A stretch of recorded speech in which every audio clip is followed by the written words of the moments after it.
सद्गुरु भगवान की कृपा से ये 15 दिवसीय भगवत संवाद, जिसमें हमने श्री विनय पत्रिका जी को, जो गोस्वामी तुलसीदास जी द्वारा रचित सदग्रंथ है, उसका संवाद शुरू किया है, उसको केंद्रीय विषय बनाया है। गोस्वामी जी कहते हैं क्या कि ये 15 दिन हमें कैसे जीने चाहिए। तो गोस्वामी जी ने, कल हमने प्रथम दिवस की चर्चा करी कि प्रतिपदा कैसी हो। तो प्रतिपदा में गोस्वामी जी ने बताया, जिस तरीके से 15 दिन में प्रतिपदा जो तिथि है वो सबसे पहली है, उसी तरीके से सभी साधनों के अंदर जो प्रेम है वो सर्वश्रेष्ठ है। क्या है? सर्वश्रेष्ठ है। और राम ही केवल प्रेम प्यारा, और जान लेओ जो जान निहारा। तो प्रतिपदा हमें प्रेम से, हमारा जो दिन हो, पहला दिन हो, वो प्रेम से शुरू हो। क्या हो? प्रेम से शुरू हो। और दूसरा दिन कैसा होना चाहिए, द्वितीय तिथि कैसी होनी चाहिए, उसमें गोस्वामी जी कहते हैं क्या? द्विज द्वैत मति छाड़ी चरही, महिमंडल धीर, विगत मोह माया मद, हृदय बसत रघुबीर, तीज त्रिगण पर परम पुरुष, श्री रमन मुकुंद, गुण स्वभाव त्यागे बिनु, दुर्लभ परमानंद। तो गोस्वामी जी द्वितीय तिथि की महिमा बताते हैं, और द्वितीय तिथि की महिमा बताते हुए कहते हैं कि मनुष्य को धीर भाव से द्वितीय के समान दूसरा साधन ये है कि वह द्वैत बुद्धि छोड़ दे। वह द्वैत बुद्धि, ईश्वर और जीव में जो भेद बुद्धि करता है, उसको छोड़कर समदृष्टि होकर वह क्या करे? पृथ्वी मंडल में विचरण करे, और मोह माया और घमंड रहित हृदय में ही श्री रघुनाथ जी जो है वो निवास करते हैं, ऐसा कहा गया। इसमें पहली बात तो ये है, प्रतिपदा जो है, कल मैंने थोड़ा सा इसके ऊपर हिंट एक दिया था कि प्रतिपदा का जो चांद होता है वो मनुष्य को दिखता नहीं। बहुत कम लोग ऐसे होते हैं, जब प्रतिपदा तिथि आती है तो उसका जो चांद होता है वो सबको नहीं दिखता, लेकिन दूज का जो चांद होता है वो थोड़ा थोड़ा दिखता है। उसी को माताएं देखकर क्या करती हैं? करवा चौथ की पूजा करती हैं। क्या करती हैं? करवा चौथ की। और हमारे जो मुस्लिम भाई हैं वो उसी चांद को देखकर अपना रोजा खोलते हैं। ठीक है। तो जो पहला दिन है, प्रतिपदा है, वो शायद आपको महसूस ना हो, लेकिन कभी धीरे धीरे धैर्य रखेंगे तो जो हम भजन कर रहे हैं, जो हम सत्संग कर रहे हैं, उसका परिणाम जो आएगा वो धीरे धीरे आएगा। वो दूज का चांद बनेगा। क्या बनेगा? दूज का चांद बनेगा। लेकिन हम क्या करते हैं, हम चाहे साधन करें, चाहे भजन करें, चाहे संसार में उतरे, हमें रिजल्ट बहुत जल्दी चाहिए। क्या चाहिए? रिजल्ट बहुत जल्दी चाहिए। हम चाहे किसी भी मार्ग के पथिक हों, चाहे हम ज्ञान मार्ग के पथिक हों, चाहे हम कर्म के मार्ग के पथिक हों, और चाहे हम भक्ति के मार्ग के पथिक हों, तीनों जो अध्यात्म से जुड़े हुए मार्ग हैं, उन मार्गों में हमें रिजल्ट जल्दी चाहिए। लोग कहते हैं इतने साल हो गए शिव को जल चढ़ाते चढ़ाते हम तो महाराज थक गए, लेकिन शिव जी जो है वो कभी हम पे प्रसन्न नहीं हुए। है?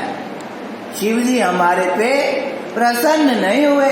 इतने साल हो गए, रोज सुबह आते हैं, यहाँ सत्संग करते हैं, भजन करते हैं, नियम करते हैं, व्रत करते हैं, लेकिन इनसे कोई रिजल्ट तो आ ही नहीं रहा।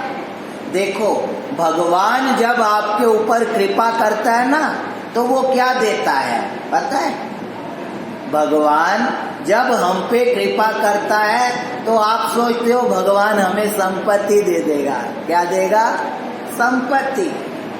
या फिर संपत्ति नहीं देगा तो क्या करेगा? हमें थोड़ा ऐश्वर्यवान बना देगा, हमें थोड़ी समाज में पद प्रतिष्ठा दिला देगा। भगवान जब कृपा करता है तब संपत्ति नहीं देता, पद प्रतिष्ठा नहीं देता। भगवान जब कृपा करता है तो वो क्या करता है? आपको सत्संग में भेज देता है, आपको संतों का दर्शन करा देता है, आपको तुलसी कुटी में आप आ गए। ये भगवान की सबसे बड़ी कृपा है। क्या है? क्या बीकानेर के अंदर ये तुम 5, 7, 10 लोग ही रहते हो? बताओ। बीकानेर के अंदर तो हजारों लोग रहते हैं, लाखों लोग रहते हैं, लेकिन सब कथा में नहीं आ सकते। और आधे तो मैं ऐसा देखता हूँ कि आते हैं और भाग जाते हैं। बस भजन गाने का टाइम होगा तब तो बैठे रहेंगे, और वैसे अपना भजन पूरा हुआ, महाराज का तो काम है कथा करना, हमें तो दुनिया के काम भी तो देखने हैं, वो कौन करेगा, है ना? लेकिन नहीं, कहते हैं कि बीकानेर के अंदर हजारों लोग हैं लेकिन सब नहीं आ पाते। क्यों? क्योंकि उनके ऊपर श्री ठाकुर जी की कृपा नहीं है, इसलिए वो नहीं आ सकते। ये कथा वही सुनेगा जिसको भगवान में रुचि होगी। कौन सुनेगा? जिसको संतों में रुचि है, जिसको कथा में रुचि है, वो ही यहाँ पे बैठेगा। कृष्ण की बांसुरी बजती तो पूरी ब्रज में थी, लेकिन सुनाई किसको आती थी? गोपियों को आती थी। और गोपियां क्या करती थी? अपना काम धंधा छोड़ छाड़ के कहाँ चली जाती थी? कृष्ण की ओर दौड़ी दौड़ी चली जाती थी। वैसे ही ये जो कथा है ना, ये भी कृष्ण की बांसुरी है। क्या है? कृष्ण की बांसुरी है। लेकिन भगवत आश्रित जो जीव है उन्हीं को ये सुनाई पड़ेगी। नहीं तो आधे जो है वो आते भी बहुत जल्दी हैं और जाते भी बहुत जल्दी हैं, क्योंकि वो जो है वो धैर्य नहीं रख सकते, वो धैर्य नहीं रख सकते। उनका जो ठाकुर जी के प्रति प्रेम है ना, वो कैसा है? बुदबुदे जैसा है। पानी में जैसे बुदबुदे नहीं होते, वैसा प्रेम है। और ठाकुर जी कहते हैं मुझे बुदबुदे वाला प्रेम पसंद नहीं है। इस मार्ग में आए हो तो छलांग लगाओ। क्या करो? छलांग लगाओ। बेशक तैरना ना आता हो, डूब जाओ। और जो डूबता है उसी को ही मोती मिलते हैं। तैरने वाले को मोती नहीं मिलते, किसको मिलते हैं? डूबने वाले को। तो यहाँ डूबना भी अच्छा है। संसार में डूबने से अच्छा है यहाँ के डूबो। और यहाँ के डूबोगे तो क्या होगा?